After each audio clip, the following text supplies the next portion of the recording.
1 से 2% से ज्यादा बाहर के लोग नहीं हैं। ये नीतीश जी की राज है। तेजस्वी से पहले पेपर लीक, तेजस्वी के बाद पेपर लीक। हम लोगों ने भी परीक्षा कराया, 3 महीने में विज्ञापन हुआ, परीक्षा दिया, रिजल्ट आया, नियुक्ति पत्र मिला 3 महीने के अंदर। तब तो कोई पेपर लीक नहीं हुआ था। अब तक कितने पेपर लीक हुए हैं? कोई कार्रवाई अगर हुई हो तो बता दो। जो लोग इसका भी समर्थन करते थे, आदरणीय मुख्यमंत्री नीतीश कुमार जी आज खुद सरकार के पार्ट है, आज वो चुप्पी साधे हुए हैं। अगर वो चाहे तो सरकार भी गिर जाए। एक तरफ मुख्यमंत्री थके हुए हैं और दूसरी तरफ रिटायर्ड अधिकारी बिहार चला रहे हैं। नमस्कार, आप देख रहे हैं लाइव सिटीज में हूं आपके साथ बंटी कुमार। इस वक्त हम मधेपुरा में हैं और मधेपुरा में बिहार के पूर्व उप मुख्यमंत्री सह नेता प्रतिपक्ष तेजस्वी यादव पहुंचे थे। कार्यकर्ता जनसंवाद यात्रा में तीसरे चरण में वो मधेपुरा पहुंचे थे और आज प्रेस वार्ता के दौरान उन्होंने जो बातें कही है, जो आप भी सुनेंगे, उन्होंने डोमिसाइल नीति और 1 नेशन 1 इलेक्शन को लेकर के भी उन्होंने खूब कहा है। साथ ही साथ विपक्ष पर जमकर हमला बोला है, बिहार सरकार को खूब घेरा है। सबसे पहले आप इस वीडियो क्लिप को सुनिए, क्या कुछ कर रहे हैं नेता प्रतिपक्ष तेजस्वी यादव। सर, डोमिसाइल नीति पर क्या है आपकी प्रतिक्रिया? हम लोग तो स्पष्ट कर ही चुके हैं इस पे भाई, इसमें तो स्पष्ट हो ही चुका है, इसमें कहाँ है नहीं तो आप जब सरकार में बाहर के टीचर आए, 40,000 लगभग टीचर हैं बाहर के। आपको कितने लोगों की नौकरी लगी है? टोटल जो नौकरी मिला कितने लोगों को मिला? आपको आंकड़ा पता है? तो आंकड़ा था 1 से 2% से ज्यादा बाहर के लोग नहीं हैं। और ये तब था जब मैथ्स के टीचर बिहार में कोई फॉर्म ही नहीं भरा, इंग्लिश का टीचर कोई बिहार में मिल ही नहीं था। तो विद्यालय में आप मैथ्स नहीं पढ़ाइएगा, इंग्लिश नहीं पढ़ाइएगा, बिल्कुल पढ़ाए तो पढ़ाइएगा तो लाइएगा कहाँ से टीचर जब बिहार में मिल ही नहीं रहते? तो सर, ये ताजा मामला बिहार का बीपीएससी, इस पर हम लोग विचार करें। ताजा मामला बीपीएससी से जुड़ा हुआ है, ये प्रकरण कैसे देख रहे हैं सर? क्या लगता है इसमें? अब आप देख लीजिए, यह नीतीश जी की राज है। तेजस्वी से पहले पेपर लीक, तेजस्वी के बाद पेपर लीक। हम लोगों ने भी परीक्षा कराया, 3 महीने में विज्ञापन हुआ, परीक्षा दिया, रिजल्ट आया, नियुक्ति पत्र मिला 3 महीने के अंदर। तब तो कोई पेपर लीक नहीं हुआ था। आज सब जो है पेपर लीक किया जा रहा है। आज जो सेंटरों में ड्यूटी ली जा रही है वो आउटसोर्स लोगों की ड्यूटी ली जा रही है। चाहे जितने भी स्टाफ हो, पेपर बांटने से लेकर के ले जाने वाले लोग, और जितने आउटसोर्स्ड है सब कोचिंग माफिया के लोगों को डाल दिया गया है। तो पेपर तो लीक होना ही, ये स्थिति बनी हुई है। चाहे मैट्रिक का परीक्षा हो या बीपीएससी तक का परीक्षा हो, हर एक पेपर में, परीक्षा में पेपर लीक होता है। ये पूरी तरीके से माफियाओं को जो है सरकार संरक्षण दे रही है। अब तक कितने पेपर लीक हुए हैं?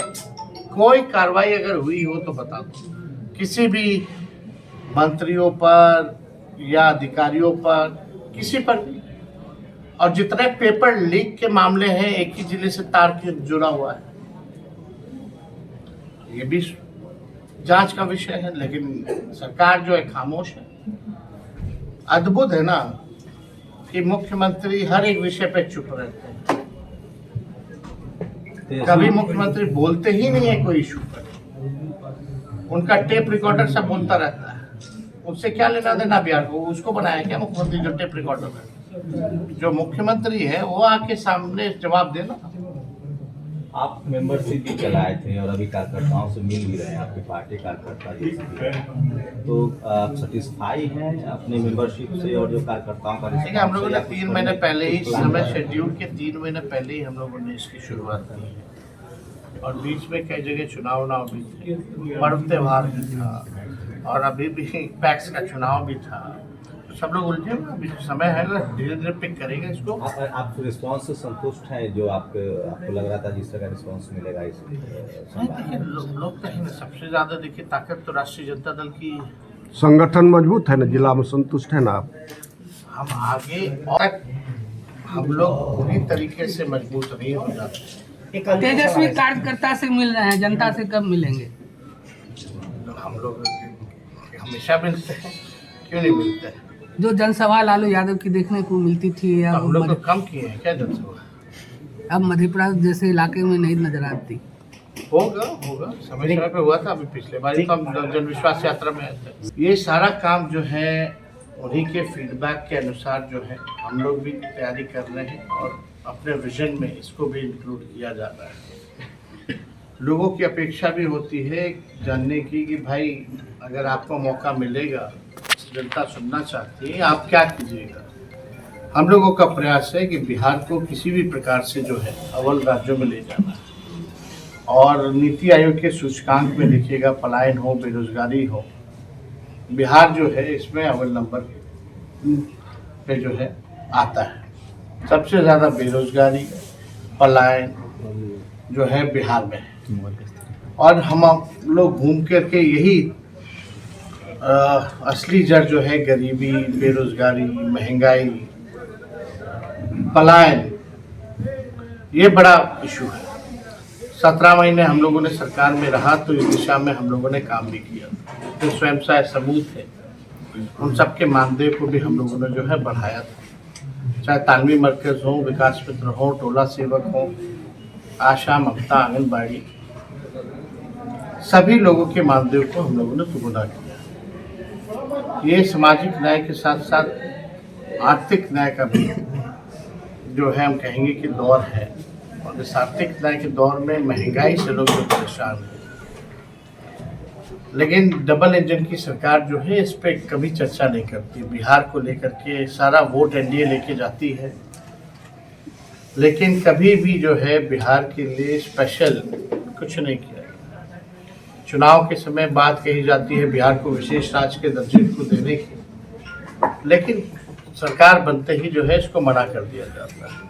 हम लोगों की पुरानी मांग है बिहार को विशेष राज्य का दर्जा मिले, लेकिन आप देखिएगा कि जो लोग इसका भी समर्थन करते थे, आदरणीय मुख्यमंत्री नीतीश कुमार जी, आज खुद सरकार के पार्ट है, आज वो चुप्पी साधे हुए हैं। देगा कौन? अगर आज तो केंद्र में बैठे हैं, अगर वो चाहे तो सरकार भी गिर जाए भारत की, तो अब नहीं दिला पाएंगे बिहार को विशेष राज्य का दर्जा, तो कब दिला पाएंगे? विशेष पैकेज तो दूर की बात है। आप देखिएगा जो बाढ़ आया था इन इलाकों में, इस बाढ़ के लिए भी जो है कोई भी पैकेज दिया हो केंद्र सरकार ने राहत के लिए, तो वो बताना चाहिए। 2009 में शायद जो बाढ़ आया था कोसी में, बहुत भयावह बाढ़ आया था। उस समय के तत्कालीन प्रधानमंत्री मनमोहन सिंह जी थे, 2008 का। तो आप देखिएगा कि उस समय रेल मंत्री लालू जी थे, उस समय 1000 करोड़ का पैकेज मिला केंद्र से। रेल नीर को भी उतारा गया था, कैंपिंग लगाई गई थी, सारी सुविधाएं दी गई। लेकिन आज की मौजूदा सरकार केवल कहने के लिए डबल इंजन है, वाकई में एक इंजन भ्रष्टाचार में है, एक इंजन जो है अपराध में लगा हुआ है।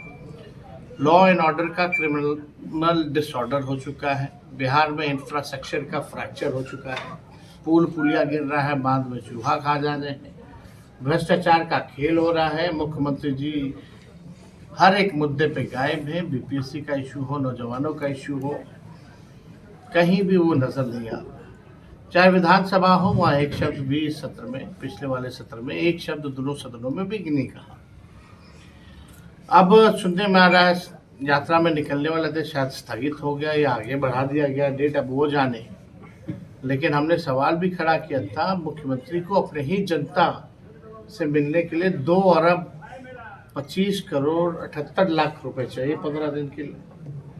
एक तरफ कहते हैं गरीब राज है बिहार, और एक तरफ केवल मुख्यमंत्री के यात्रा के लिए जहाँ संवाद करना है आपको अपनी जनता से, वो भी हर जिले नहीं जाएंगे, एक जिले में 3 जिले को बुला करके चुनिंदा लोगों को 100, 200, 400 लोगों को बुला के बात करें। उसके लिए जो है इनको 2 अरब 25 करोड़ 78 लाख रुपए जो है वो चाहिए।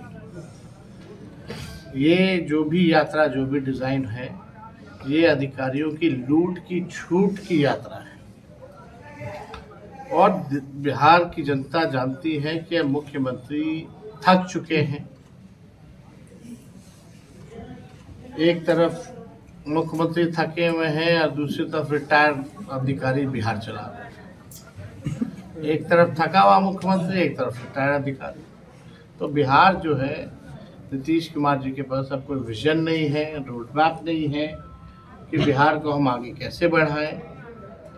दो भाजपा के उप मुख्यमंत्री हैं, एक काम अब तक नहीं किया है, कोई काम किया तो कोई गिनवा दे। केवल हम लोगों को गाली देना, केवल हम लोगों के सवालों से बच करके जो है फालतू की बात करना, यही रह गया है।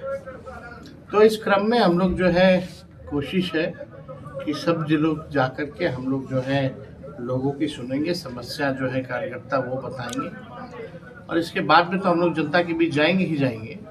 लेकिन उससे पहले हम अपने विजन को भी जो है जनता से साझा करते रहेंगे कि हम आएंगे तो क्या करेंगे। तो और आप लोगों का कोई सवाल होगा मुद्दे पर आप तो पूछ सकते हैं। ललन सिंह बोल रहे हैं सर कि पैसा कहाँ से लाएंगे, दारी कटौती से पैसा आएगा।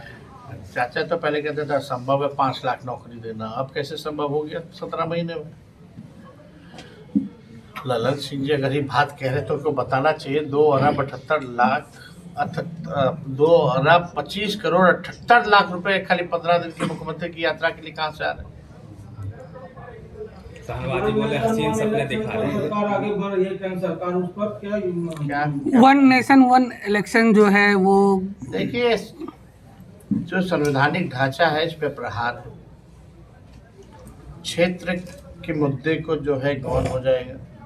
कहीं भी चुनाव होगा तो जो स्टेट का भी जो चुनाव होता है लोकल इश्यूज पे होता है, वो गौन हो जाएगा। अभी ये लोग ला रहे हैं, ये लोग तो आरएसएस के एजेंडा को लागू करना चाह रहे हैं ना, इसलिए हम लोग कहते हैं लोग संविधान के विरोधी हैं। और अभी कह रहे हैं 1 नेशन 1 इलेक्शन, आगे कहेंगे 1 नेशन 1 पार्टी, फिर कहेंगे 1 नेशन 1 लीडर। क्या मतलब है?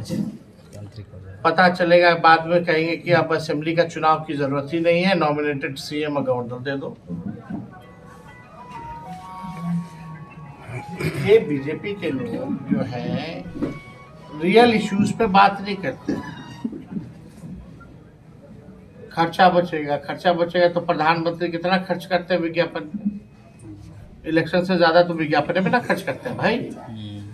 11 साल में अब तक कितना विज्ञापन पे खर्चा किया, जरा बता दे, हिसाब दे दे भारत सरकार, जरा बताए कितना खर्च हुआ, अगर खर्च ही बचाना है तो। बिहार देखिए, जो इलेक्शन समय एक बार नहीं करा सकता, 4-5 राज्यों का चुनाव एक साथ नहीं करा सकता, बिहार में एक फेज में चुनाव नहीं करा सकता, उससे क्या उम्मीद की जा सकती है कि वो 1 नेशन 1 इलेक्शन कराएगा। तो चुनाव आप लोग भी जानते हैं कि एक बार में ही होता है ना, राज्य और दूसरे राज्य का तो होता नहीं है। जब बिहार का समय होता है तो भी अलग अलग फेज क्यों, एक फेज क्यों नहीं, ये तो सवाल बनता है। ये सब देखिए, केवल आरएसएस के एजेंडे को लागू करना है, और ये केवल हमसे मैं सीमित रहना चाहते हैं। केवल जो हो यही रहे, मोदी जी रहे। कैसे लड़ेंगे? दरार बढ़ रहा है, आप देख रहे हैं जो अलग है, इंडिया का अलग रहे। फिर उत्तर प्रदेश में जो क्या हुआ आप चुनाव, बताओ ना, यहाँ कांग्रेस साथ में है, तीनों लेफ्ट पार्टी साथ में है कि नहीं, वीआईपी पार्टी साथ में है, सब तो इंडिया के अलायंस के मेंबर हैं ही यहाँ। तो वही तो बिहार में अब तो हम तो बोल ही ना रहे भाई, क्रिमिनल का डिसऑर्डर हो चुका है। यहाँ दलित हो या अल्पसंख्यक हो है वो नशे की लत में काफी ज्यादा आगे बढ़ रहे हैं, इसे कैसे देख रहे हैं, क्या होना चाहिए? अवेयरनेस बढ़ाना चाहिए लोगों को। अवेयरनेस जब तक नहीं होगा तब तक जो है इस तरह का काम होगा। और जहाँ से अगर यहाँ नशा मुक्ति है तो लॉ का इम्प्लीमेंटेशन भी सही ढंग से होना चाहिए। अगर कानून है तो कानून का इम्प्लीमेंटेशन होना चाहिए।